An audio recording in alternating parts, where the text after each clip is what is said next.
I'm delighted to introduce you Kate Thunnissen of AssetTrust, and we're going to be talking about bringing the future home. Over to you, Kate. Thank you very much.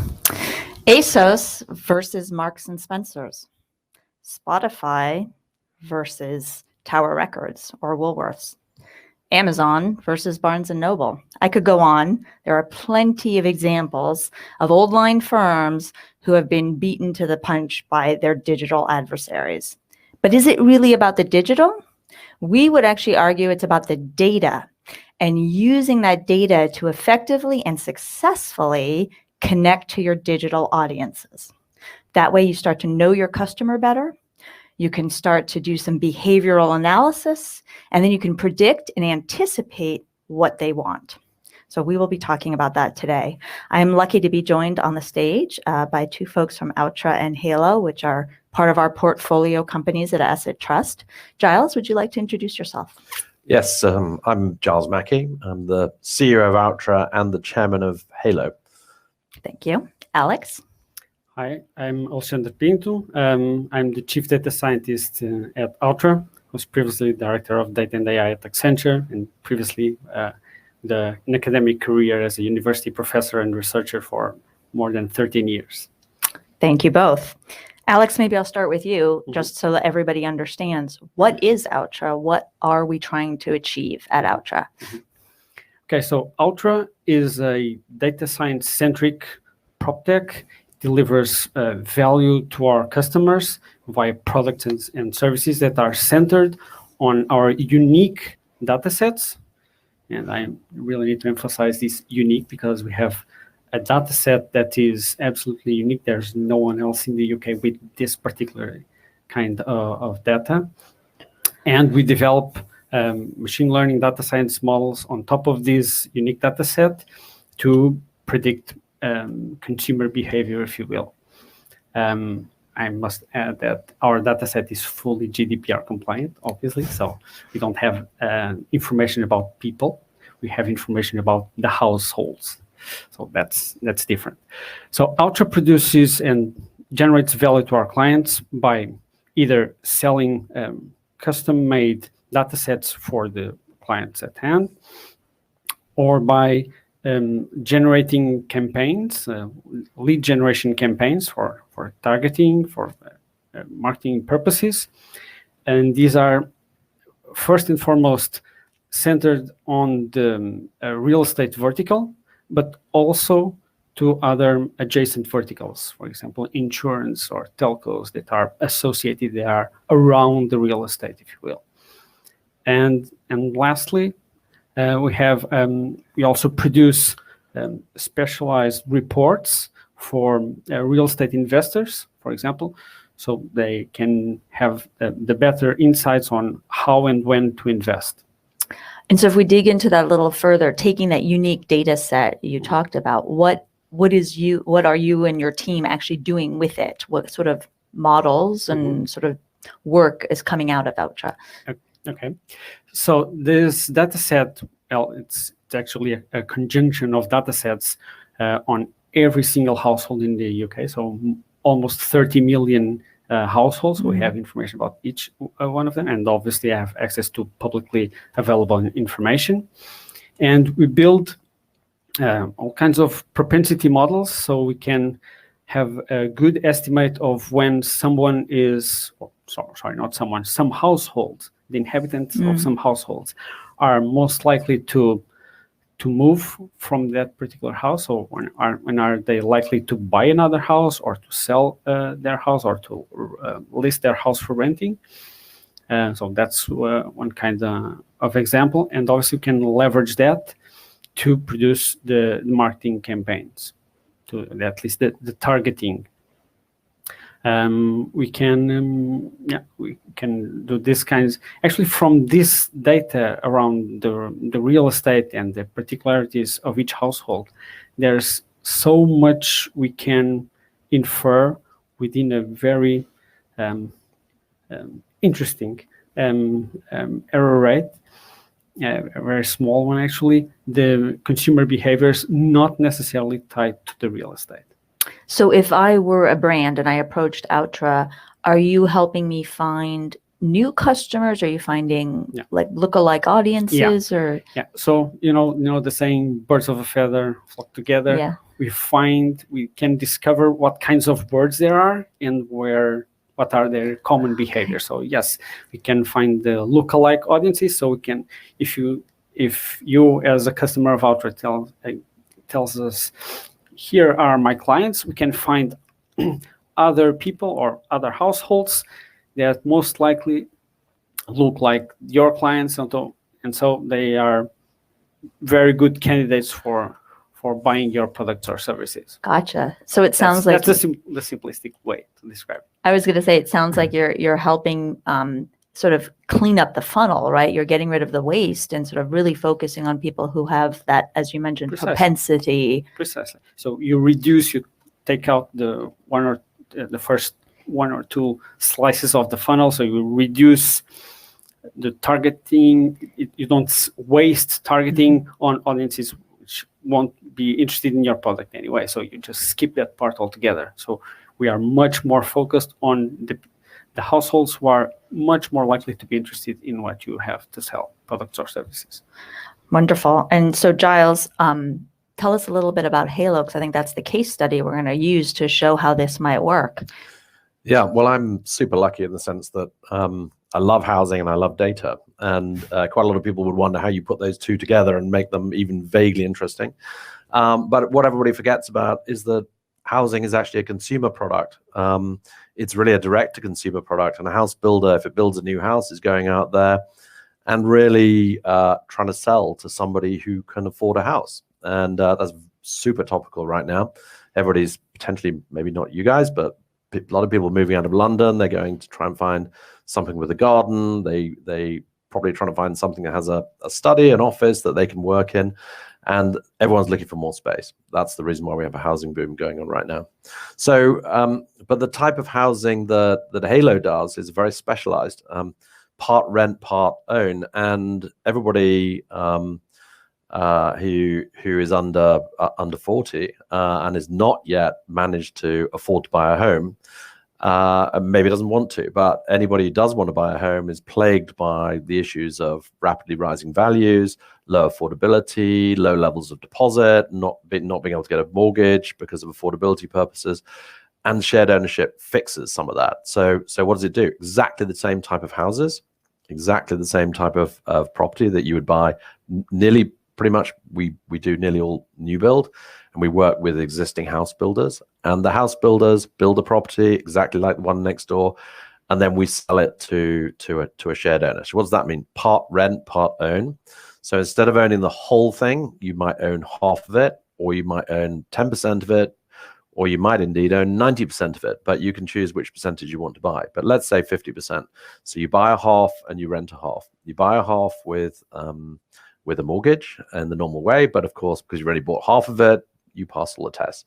You can rent the other half of it and you pay rent at a very low rate, which is all government subsidized. So our program is a government model, and it's designed to be affordable housing, and it's designed to enfranchise everybody who maybe is renting and wants to buy. Not forcing anybody into it, but they want to buy. So what does that mean? So most people don't even know this exists, by the way. I think, we did a survey a little while ago, and only about 30% of people knew what shared ownership was, but only about 10% of people thought it really applied to them. So what we really want to do is get out there and tell everybody what goes on. Now, so if you don't know what it means, are you actually likely to go out there and do a Google search? Probably not. You have to have intent to do that. So a lot of the stuff we do with Outra is really more about activating an audience. So effectively going out and let's a case in point that we had. So a nurse who's called Susan and wrote an amazing sort of note to us saying how excited she was that she was finally able to buy a house. So she's in Durham. She's traveling 10 miles to hospital, sometimes in the middle of the night or doing shifts. So she has to get 2 or 3 buses to get there at unsociable hours, and it's dangerous. And what she really wanted to do is buy something really close to her hospital. And so we use our targeting model, which of which Alex is chief data scientist, to identify where Susan is, because we knew Susan could afford. We've actually identified the fact that she can actually not only afford, but actually can save money. So at the moment, it's costing her £550 a month to rent something that she didn't even want to be in, and now she's paying £377 to buy a brand new apartment. She puts her own pictures up, she calls it her own, no one's chucking her out, the landlord's not coming around, the landlord doesn't get a bad hair day and chucks her out, so she can come and do that. So what do? We put the two together, housing that she can afford and she would like, with a model which helps us to really activate Susan and really tell Susan exactly what she can find. So she's super excited. The government are excited because they're affordable housing programs that are going on. And by the way, Alex is pretty excited because he found a target, and somebody writes him a super nice note saying how excited she was to actually find a home. So practically, Alex, how would your scientists tackle this if Heylo came to you and said, nobody, like Giles said, nobody really knows about us and we're having trouble reaching people. What would you do practically to work with them to make this work? So first, we would need to, as I said before, we need to access the list of clients that you currently have. So we match that to the profiles that we have. So we do a segmentation, of proprietary kind of segmentation that we do with proprietary algorithms that we developed specifically at Outra. Those algorithms aren't there anywhere else in the world. So we have our own proprietary segmentation model. So we find and we do a mapping between your clients and to our segments, and then we can find which of these segments, so which of your clients are most likely to get to be activated, to be successfully activated, and find other. And we traverse the entirety of the UK, so all of the households in the UK, and find those that match more closely, not only that segment, but other characteristics that we find as well with our machine learning models. And then we do this mapping, and then we create the set of targets, the audience, and then we send out these targeting campaigns to platforms that can activate people. For example, Facebook. I was going to say, so what sort of platforms would this work on? Facebook, for example. Yeah. Okay. Yeah. So like social media. Social media in general. Yeah. Is it something that could be used in the future on non-digital platforms, or? On non-digital platforms, how exactly? Could you use in other advertising forms, do you think? Or in the physical outdoors, for example? Yeah, for sure. If you know that one particular area is very hot for potential targets for that particular kind of product, why not? You can put an outdoor there. Fantastic. Giles, you mentioned Heylo, but it sounds like this might be something other builders or other real estate companies might be very interested in. Are there other sort of ways that Outra can help builders, for example, other examples? Yeah, well, Heylo already sells services to quite a number of the building community. I mean, so a lot of the big builders already have a brand, and so building a brand is something that Heylo couldn't afford to do. It's a government-run program. Going out and spending £20 million on marketing every year wasn't really an option. So getting to the key target audience was an option.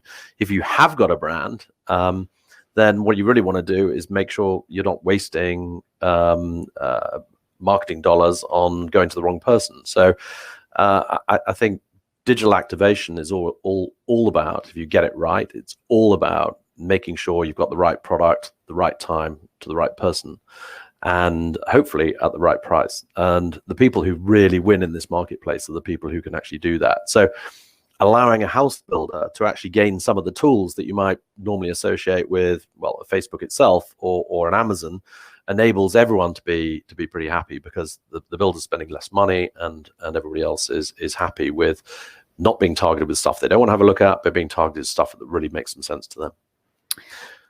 Sorry, I was going to say, you mentioned saving money. Is that a big factor for the builders or for others? I mean, do you have any sort of examples of the sort of spectrum of what Outra has been able to save?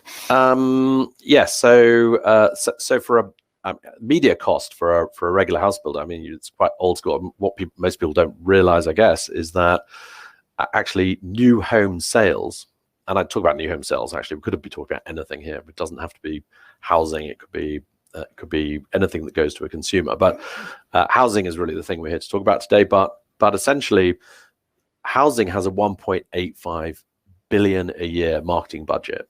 And so that would probably be one of the largest marketing budgets of any single product in the UK.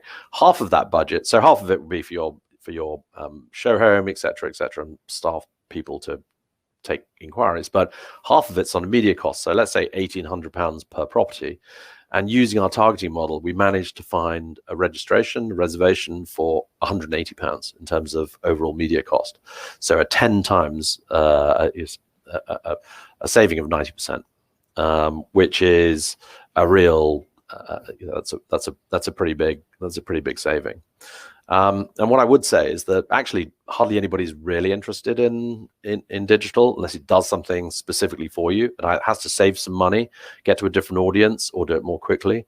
And I think the product that we put out does all three. So, and it takes a little while for people to gain confidence in any single product out in the marketplace, but once people start doing that and they realize they really can save that much money but get to a very targeted audience, either the same audience they were getting to before but much cheaper, then it becomes compelling. So it sounds like Outra has made a big difference for Heylo and builders in general.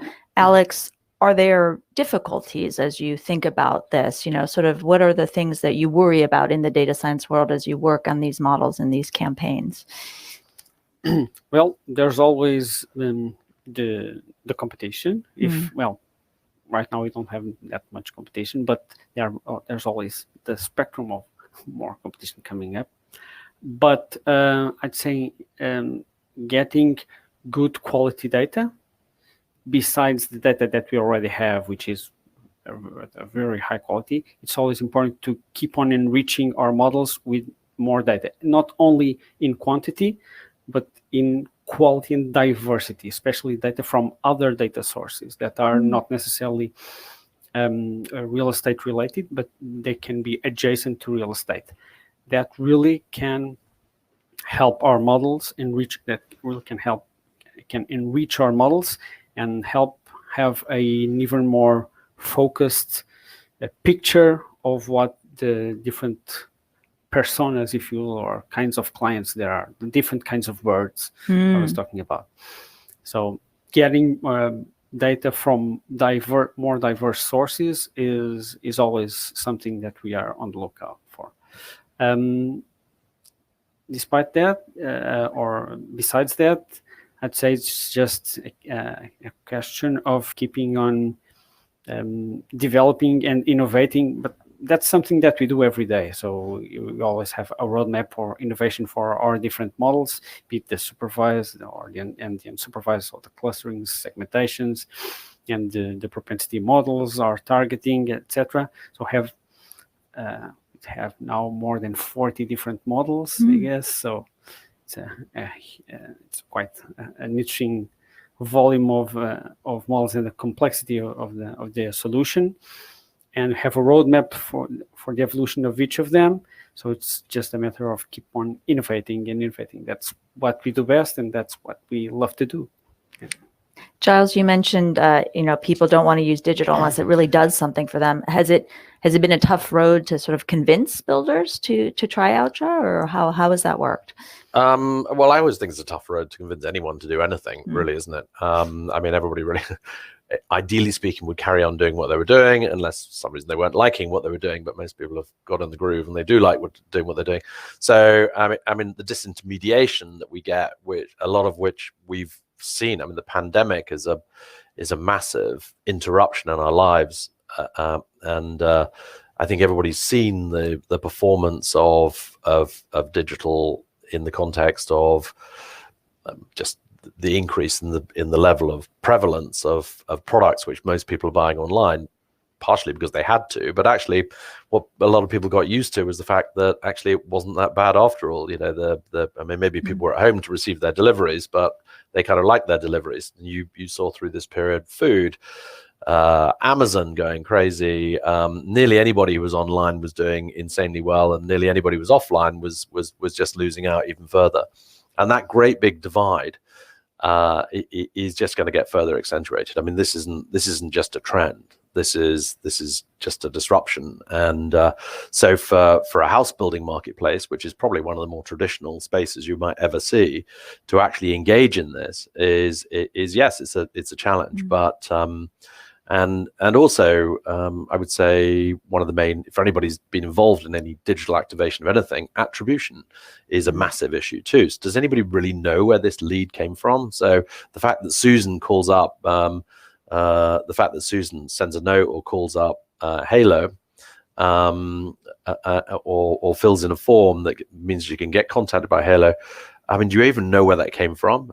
Because actually the behaviors of most people do not stay in channel. You know, right. I think a lot of people, for instance, a lot of the targeting that Outra does is through Facebook, but a lot of people want to jump channel. You know, they really want to go and have a look at a website, or they really want to go and look at Google. You know, do people trust Google more than trust Facebook? I mean, who knows? I haven't really looked at that very much, but they probably trust the website more. And when they, for a business like Heylo, when they look on the website and they say, okay, this is a government funded program, guess what? All of a sudden everyone thinks, well, okay, this sounds like it's okay. We can probably get into this. But for the house building audience overall, you know, I think that there are issues in acceptance, but you know, certainly this isn't a model that's turning backwards. And what about in general? You sort of intimated that actually this doesn't have to just be house builders, right? We could use this for so many brands, and I think Outra does work with non-real estate brands. Can you walk a little bit through how that might work, given its household data you're talking about? Yeah. So, well, what are we talking about here? Direct to consumer is really what we're talking about. So, it's activating. So, okay, Outra Heylo activates for shared ownership housing, and that's managed to make Heylo the largest shared ownership business of its type in the UK. But really low cost of customer acquisition. Everyone's very familiar with a lot of the brands who are out there who really want to connect with their consumer, some of whom fall over because the cost of customer acquisition is too high. And if you can get the cost of customer acquisition down to a level, what does that mean? Okay, you've got a product which costs £100, let's say, and you've got £20 left as a net profit, and you've got to cover marketing in that. If you can sell that product for £5, you're going to CPA a cost of acquisition for that of £5, then you're a god. How big do you want a business? And if it's £25, you bust. And that's the way it works. And that, honestly, distilling it all down, that's the lowest common denominator. What's it cost? Who does it get to? How quickly does it get to them? How efficient and effective is it? And what's the competition? You know, what are the other routes? What are the other routes to market, which actually are in most cases quite expensive? So anything that it goes out to with a consumer at the end of the line works. And by the way, this isn't just about targeting correctly. Mm-hmm. You know, putting a lot of the issue that house builders had using this thing in the first place was the type of advertisement that they pitched in the first place to the consumer didn't necessarily convince the consumer. It wasn't something which turned everybody on. And in Facebook environment, low click-through rate is kiss of death. The Facebook is still going to charge you for a click, whether it's a good click or a bad click. So making a click count is obviously part of the key. So getting the advertising model, getting the marketing collateral right is also key. Getting the product right, focusing on what is the product really acceptable to the marketplace? These are all features of a digital marketing campaign, which I'm sure I'm teaching all my grandmothers to suck eggs here, but you know, we get to see it on a daily basis. But the joy of doing what we do is we get to see the metrics of all sorts of campaigns, nutritional products, dog food, houses, you know, you name it. Each of them have a different fingerprint, a different footprint, different cost, different click-through rate, different conversion rate, different. You know, why is a click on a house costing 30p and a click on a nutritional product costs 45p? You know, it's probably down to the marketing collateral. So all of those things come into the mix. But what Outra are doing is trying to work out exactly what the science of the consumer is without being scary. So what does it do to delight the consumer in potentially the same way as some people love what Amazon do for them? And so if we think about the future, and maybe I'll ask both of you this question. Alex, I'll start with you.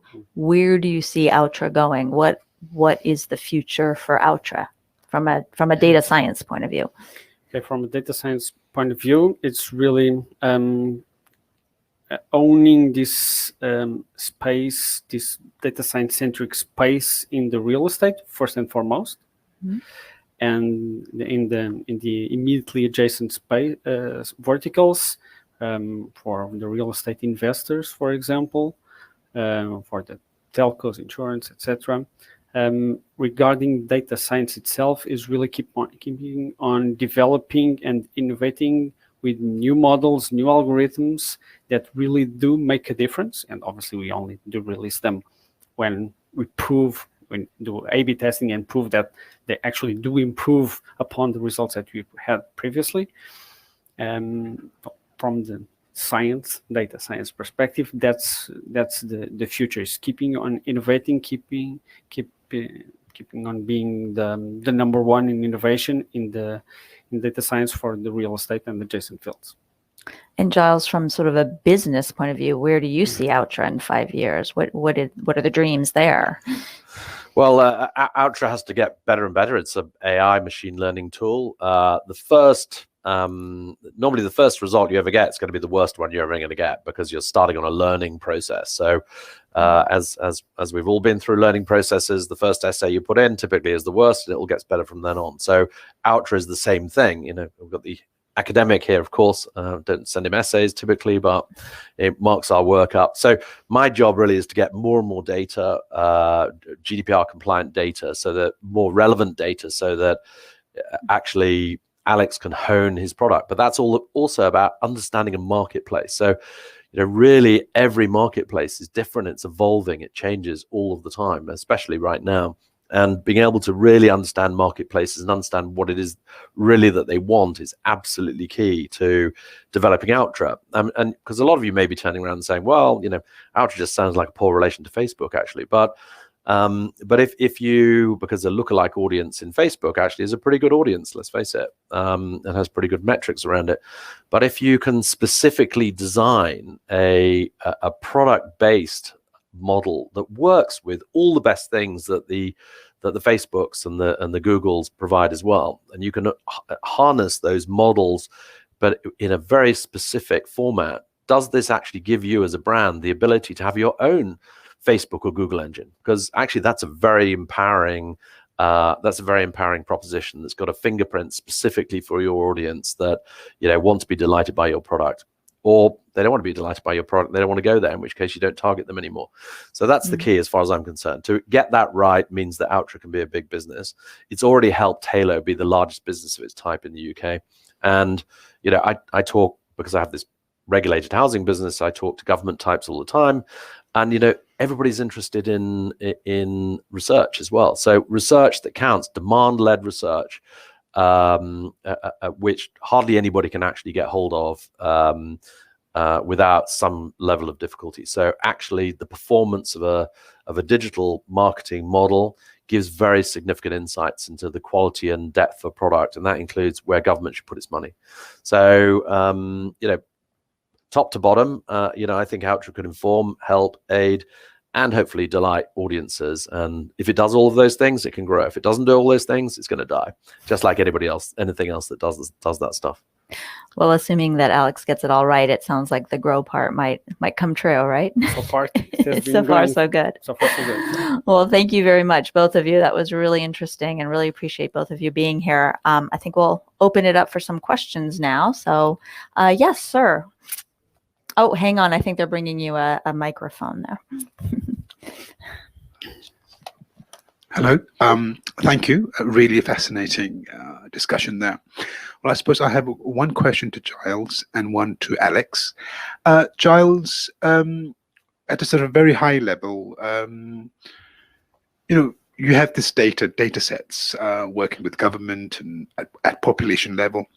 I wonder at what granular level do you get those data? And I suppose my question is around how do you treat them in terms of privacy, sharing, and ensuring they are protected? especially the sharing bit, because I was at another session here yesterday. They said that the future is sharing data.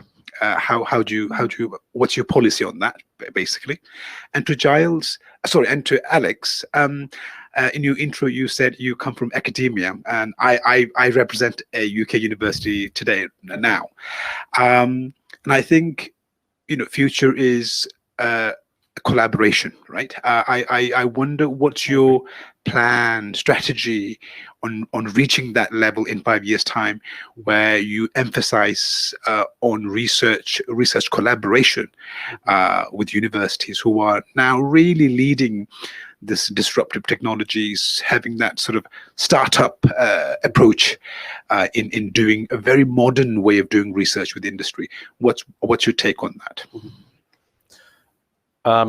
Okay, so first point, privacy, massively important. I mean, everyone's seen everybody fall by the wayside in privacy terms. And I mean, I would say, the data we've got is quite interesting in a sense. There's two types of data, there's two types of data owners, really. There's those which, or maybe there's three. There's those which create algorithms which take different pieces of data and try and create a differentiated model that finds in financial companies, for instance, that finds some sort of benefit in that beats their competitors. There's those which collect information together and put it in one place, and that's convenient for everyone to have. And so you go and fish in there because actually you don't want to go and look in 800 different books or 700 different data sets and pull all those in. And then there's the bit in the middle which potentially has some unique data.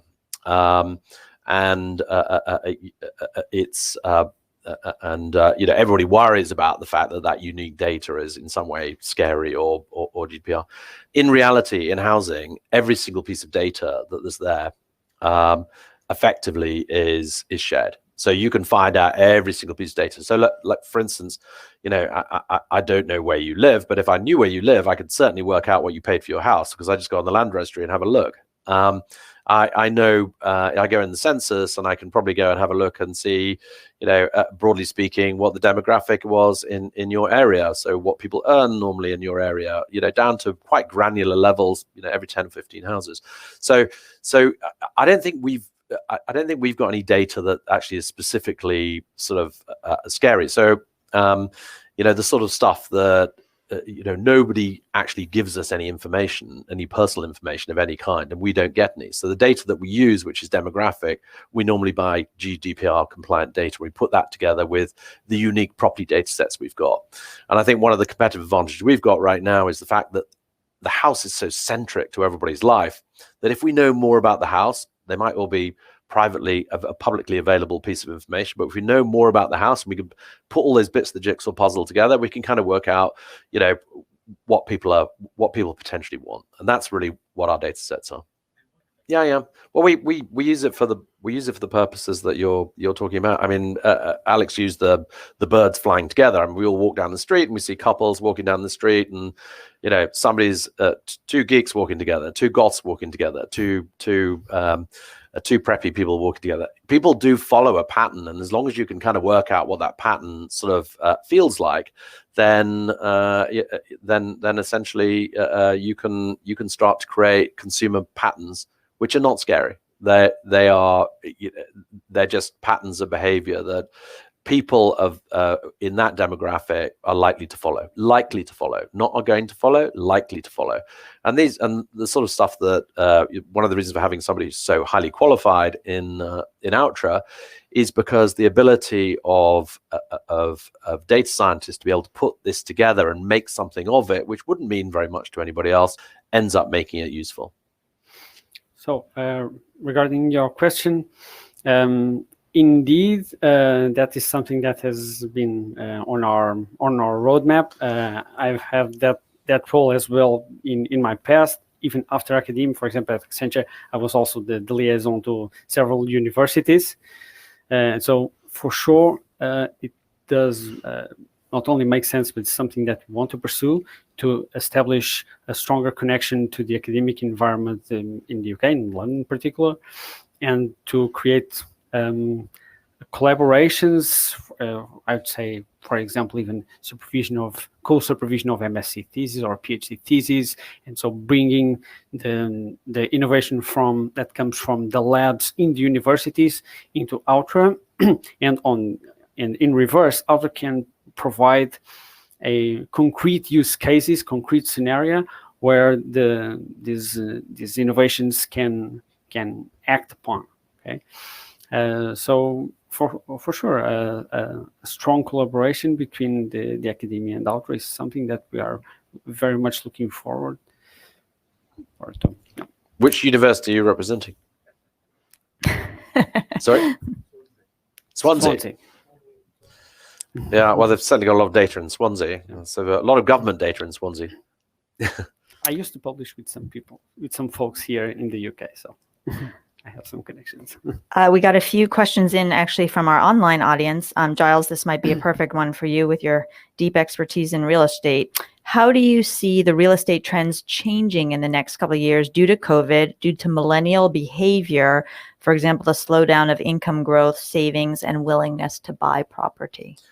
Okay, so willingness to buy property. I mean, actually, yesterday, don't know a name dropper, but it was with the housing minister, and what the government want to do. So maybe not what we want to do. Well, maybe it is what we want to do, but what the government want to do, maybe we're aligned on that, is to try and encourage people to move out of renting and move into ownership. And one of the big fabric things of this country has been home ownership, and you store up capital for later in life. I hope that, and we do see a bit more of a trend towards home ownership post-pandemic, because I mean, you just see how many people are wanting to buy a home. So ordinarily, let's put that into context. So normally 800,000 people, 800,000 homes move every year, secondhand homes, and about 224,000 brand new homes, of which only 137,000 are sold. So the remaining ones are social housing or affordable housing.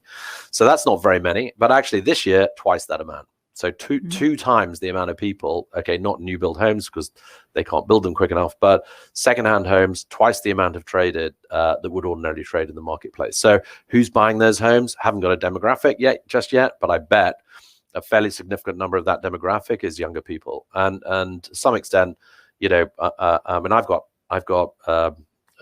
children in their early 20s.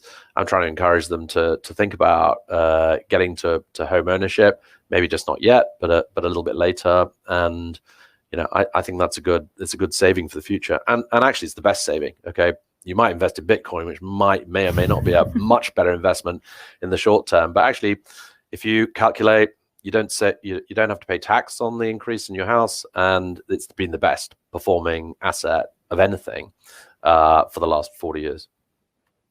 So you heard it here, Elon Musk. We are going to invest in property, not Bitcoin. Well, at least it wouldn't change in value every time Elon spoke. How about the property coin? Right, there you go. Unfortunately, we've run out of time. I'm very sorry we didn't get to all of the questions, but again, Giles and Alex, thank you so much for participating and being here. This was really interesting. And thank you to the audience for your great questions and for being here. Thank you.